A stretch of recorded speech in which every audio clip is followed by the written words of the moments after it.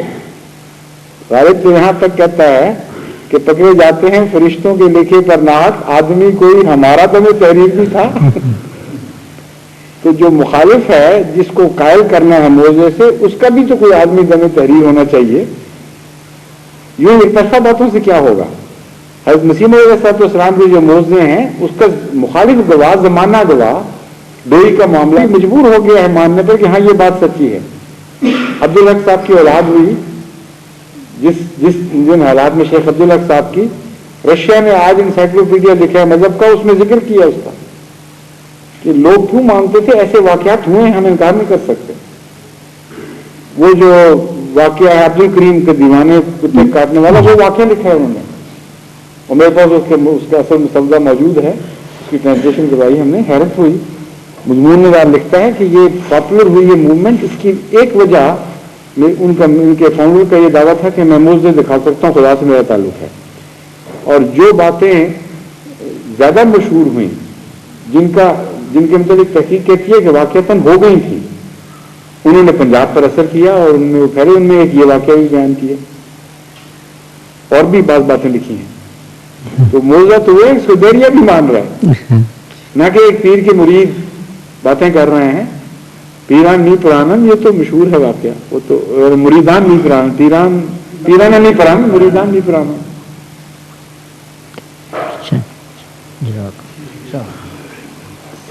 آپ بتائیں, مبارک پانی پری صاحب. السلام علیکم. حضور رسول اللہ صلی اللہ علیہ وسلم کی ایک حدیث ہے, انا خاتم الانبیاء وانت یا علی خاتم الاولیاء. یہ ٹھیک ہے جی. اس میں لفظ خاتم جو ہے دونوں جگہ ہم معنی ایک معنی کے طور پر استعمال ہوئے ہیں.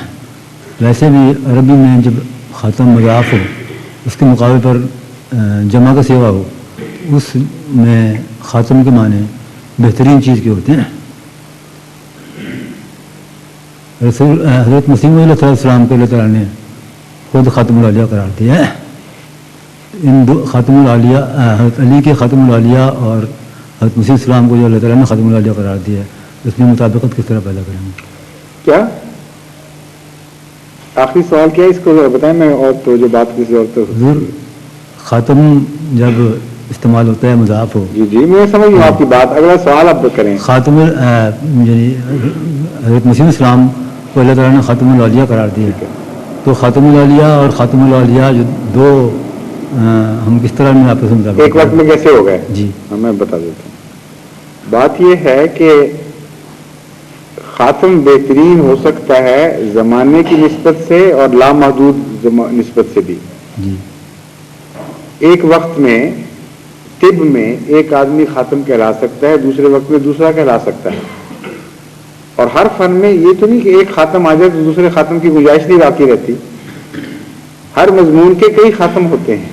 جی مثلا شاعری میں صرف متنبی تو خاتم نہیں ہے, شاعری میں غالب بھی خاتم ہے اپنے رنگ میں, اور شیکسپیئر ڈرامے میں خاتم ہے. ادھر آپ اپنے آغا حشر کشمیری کو خاتم کہتے ہیں. جی اور دنیا میں اور بھی ڈرامٹسٹ ہیں مختلف قوموں کے جو خاتم اپنے اپنے مضمون کے کہلا سکتے ہیں.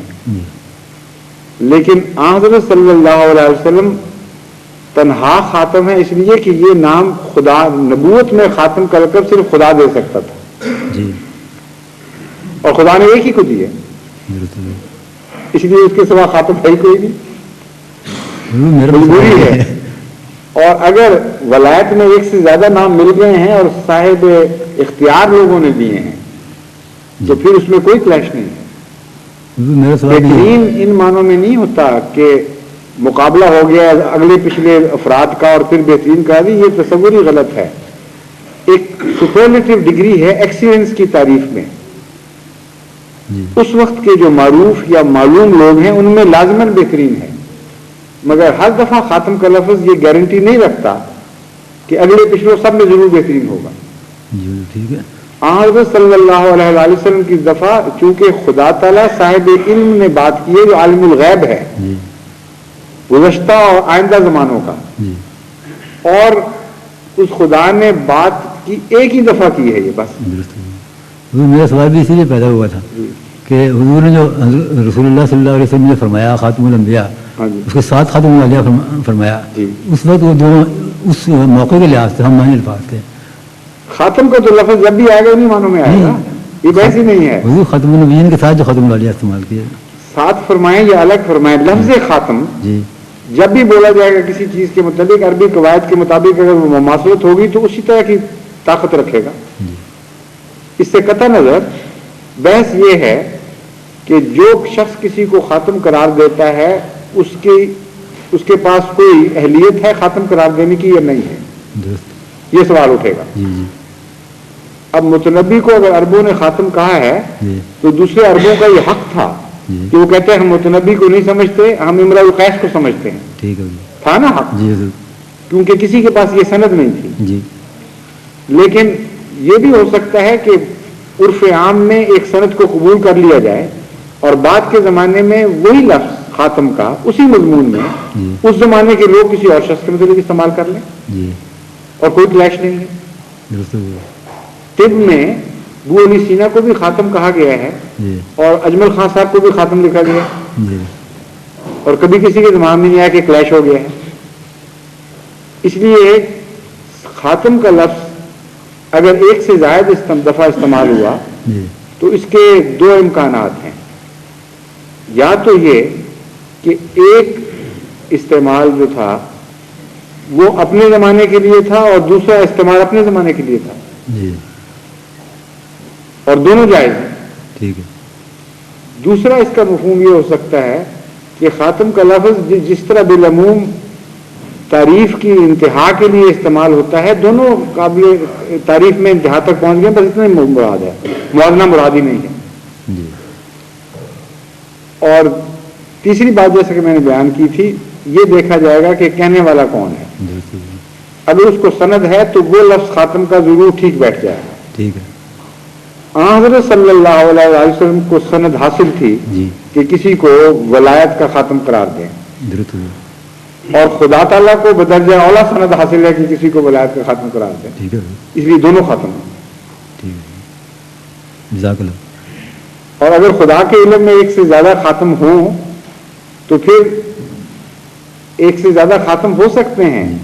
حضرت صلی اللہ علیہ وسلم کو متعلق ہم اس لیے نہیں کہتے کہ آپ اگلے پچھلوں میں خاتم کی وجہ سے منفرد ہیں، ٹھیک اس لیے کہتے ہیں کہ خدا نے آپ کے سوا کسی کو خاتم قرار ہی نہیں دیا، ٹھیک ہے درست ہو کوئی سند نہیں ہے، ساری دنیا کی کتابیں چھان ماریں جی کہیں کسی مذہب کے دعوے میں ہی نہیں شامل کہ خدا نے کسی اور نبی کو ختم کرا دیا ہو۔ جی اس لیے نہ صرف یہ کہ بہترین ہیں بلکہ خدا کے علم کے مطابق اگلوں پچھلوں ہر زمانے میں ہر جگہ بہترین ہیں۔ ٹھیک ہے جزاک اللہ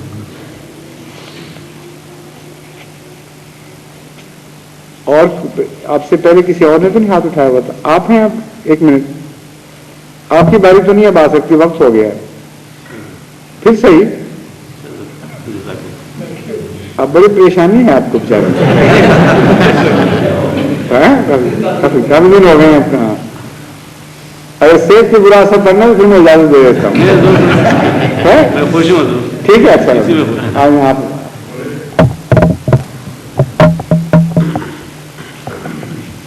عبدالرشید صاحب بھی تو آخر صبر کاری میں ہے نا؟ السلام علیکم حضور، میرا تو ایک ہمارا ذاتی جو ہے گھریلو جو ہے نا ایک چکر سے چل رہا ہے، اور اس کو پوچھ رہا ہوں کہ ہمارے زمانے کے بزرگ تھے وہ اپنے زمانے میں احمدی نہیں ہوئے، اچھا بلکہ مخالفت کرتے رہے۔ کس کے زمانے میں ہوئے؟ جب اپنے زمانے میں نہیں ہوئے تو کس کے زمانے میں ہوئے تھے؟ نہیں، ہم سے پہلے جب ہم احمدی ہوئے ہیں نا، ہمارے ذکر 8-10 سال پہلے کا، اچھا اچھا ہاں تو وہ آپ احمدی ہوئے نہیں، ٹھیک ہے اور اس کے بعد 10 سال کے بعد جب وہ فوت ہو جاتے ہیں ہاں تو سارے بیٹے بیٹیاں کہتے ہیں احمدی تھا۔ بلکہ دوسرے خانے سارا احمدی ہو جاتا ہے، اچھا احمدی وقت ہوتا ہے، گزرتا گیا، موجودہ حالت میں آ گئے۔ ٹھیک ہے اب جو ہے بیٹیوں میں اور بیٹوں میں یہ تنازع چل رہا ہے کہ اگر وہ زندہ رہتے، بیٹیاں کہہ رہی ہیں زندہ رہتے تو وہ ضرور احمدی ہو جاتے، اچھا اور لڑکے کہہ رہے ہیں کہ یہ بھی ہو سکتا تھا کہ ہمیں بہت دور لے جاتے، اور آج ہم دوسرے زمرے میں ہوتے، غیر احمدی میں بڑے بڑے ہم مناظرے کرنے والے ہو جاتے جیسے وہ کرتے تھے۔ رسول اللہ صلی اللہ علیہ وسلم نے منع فرمایا تو ہوا ہے۔ دونوں، اور سنیے نا، حضرت صلی اللہ علیہ وسلم نے بہنی یہی بات منع فرمائی ہے جی کہ یہ ہرگز بحث نہ کیا کرو کہ فوت ہو گیا، اگر یہ نہ ہوتا تو یوں ہوتا، وہ تمہیں پتہ ہی نہیں جس بات کا، جہالت ہے اس کے متعلق بات کرنا۔ جی تو سوال اب جو وہ کہتے ہیں لڑکیاں اب کہہ رہی جواب میں نے دے دیا کہ جہالت ہے، نہیں جی آگے بھی چلتا ہے تھوڑا سا، جہالت آگے چلے گی تو جہالت ہی رہے گی۔ آگے وہ لڑکیاں بضد ہیں کہ ان کے نام پر تحریک جدید میں یا دوسرے جناتی کاموں میں ان کا چندہ دینا چاہیے ان کے نام، ہاں وہ میں بزید ہوں گا کہ میں نہیں لینا۔ لیکن بیٹے کہتے ہیں کہ یہ بات جو ہے وہ درست نہیں ہے، کیونکہ انہوں نے زندگی میں کوشش کی ہے۔ بیٹے بھی رکھ نہ کہیں، جماعت بزید رہے گی کہ ہم نے نہیں لینا اس کا، جس کو توفیق ملی احمدیت دیکھنے کی، چھان بین کرنے کی، اور غیر احمدی مر گیا، جی اس کی طرف سے تحریک کے چندہ لینے کا مطلب ہی کوئی نہیں۔ بس یہی ہے یہ سوال۔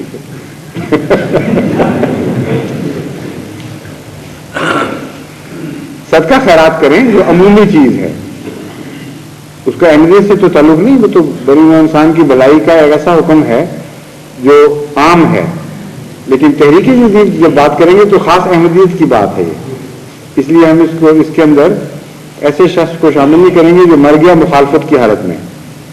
لیکن ایک بات ہے کہ جو زندگی میں غیر احمدی رہا ہو اور پیش کرنا چاہے تحریک جدید کا خود، اس کا وصول ہم کر لیتے ہیں، ہر صورت میں نہیں، بعض صورتوں میں اگر وہ نیک دل مشہور ہو، ہمدرد ہو جماعت کا، اس کے مطابق ہم یہ سمجھتے ہیں کہ وہ احمدی اس لیے نہیں ہو رہا کہ ڈرتا ہے معاشرے سے اور اس کے دل میں تمنا ہے خدمت کی اور اس طرح وہ ہاتھ شامل ہو گیا، لیکن جس شخص نے اپنی زندگی میں کوئی ایسا کام نہ کیا ہو کہ جماعت احمدیہ کی خدمت کی ہو، چندے دیے ہوں، مدد کی ہو، وہ اگر مر گیا تو اس کا کوئی چندہ وصول نہیں کیا جائے گا۔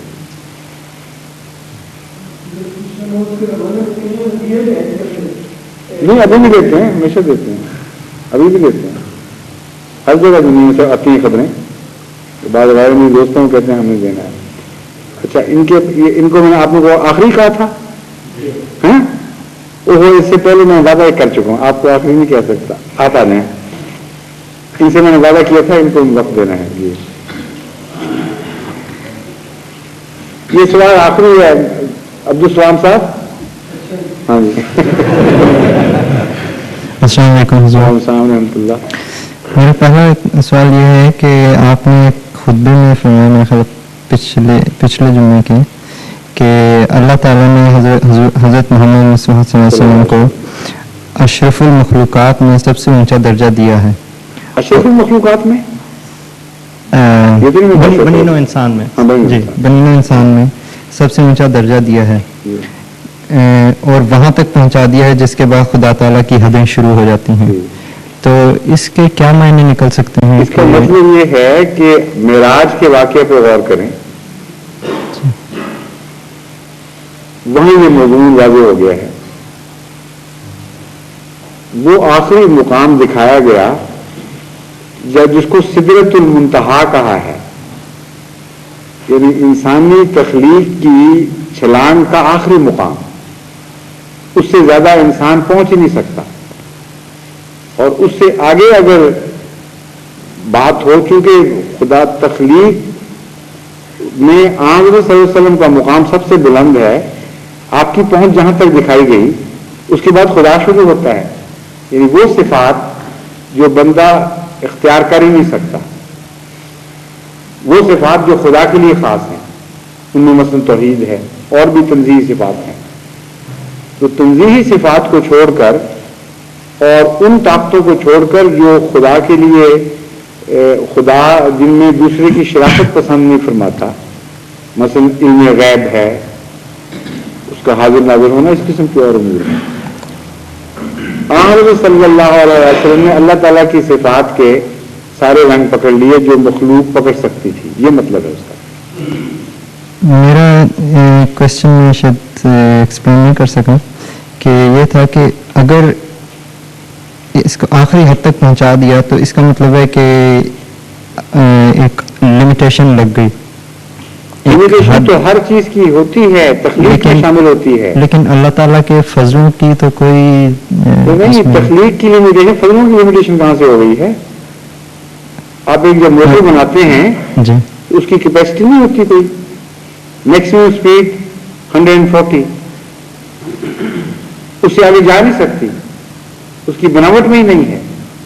ہوائی جہاز جب بناتے ہیں اس کی ہر ایک لمیٹیشن ہوتی ہے. پل بناتے ہیں, یہاں تک بھی آپ کہتے ہیں کہ فلاں سنگ تک ہم اس کی گارنٹی کرتے ہیں, اس کے بعد کسی وقت بھی گر سکتا ہے. تو جتنی بھی خدا کے سوا چیزیں ہیں فانی, وہ زمانے میں بھی فانی ہیں اور اپنے حدود میں بھی فانی ہیں, اور لمیٹیشنز ہیں ان کی. صرف خدا ہے جس کی لمیٹیشنز نہیں. اس لیے کیسے ہو سکتا ہے کہ کوئی شخص بغیر لمیٹیشنز کے ہو؟ ایک لمیٹڈ چیز پر ایک ان لمیٹڈ فضل اسی حد تک ہو سکتا ہے جس حد تک وہ لمیٹڈ چیز اس کو قبول کر سکتی ہے. مثلا سورج کی شعائیں نازل زمین پہ پڑ رہی ہیں, صرف زمین پہ نہیں پڑ رہی, اس سے بہت زیادہ وسیع دائرے میں جو میں پھیلی ہوئی ہیں. جہاں تک زمین کا تعلق ہے اس کے لیے اتنا ہی سورج ہے جتنا زمین پہ پڑ رہا ہے, اس سے زیادہ نہیں ہے. تو زمین کی لمیٹیشن نے سورج کو کے فضلوں کو محدود تو نہیں کر دیا, لیکن سورج کے فضلوں کے محدود صورت میں دیکھا, یہ شکل بنتی ہے. اس لیے انسان تو اپنے ظرف کے مطابق ہی خدا کے فضل قبول کرے گا. اس کا یہ مطلب نہیں ہے کہ فضل کرنے والا محدود ہو گیا. دودھ ایک چھوٹے برتن میں ڈالیں گے تو تھوڑا دودھ آئے گا, زیادہ برتن میں ڈالیں گے بڑا زیادہ دودھ آئے گا. اگر دودھ کا برتن اتنا بڑا ہو کہ ایسے کئی ظرف بھر سکے تو ہر چھوٹا ظرف جو بھرتا جائے گا وہ یہ کہہ دے گا کہ بس محدود ہو گیا. وہ تو ظرف محدود ہے, نہ کہ بھرنے والا محدود ہے. جزاک اللہ. اچھا جی, اب آپ اذان کون دے گا؟ نہیں ایسے نہیں کہ سنتوڑ پہ ہی ہے کوئی مطلب باہر سے آنے والے جو ہے اچھے دینے والے ان کو موقع دے رہا ہے وہاں. آپ کی آواز اچھی ہے یا دادی صاحب کی اچھی ہے زیادہ؟ کیا آپ نے اگر مغرب کیا غلام کی ہوتی تو ہم ازما لیتے وہ تو آزمودہ ہیں وہ مجھے پتا ہے. دادی صاحب آپ آ گئے.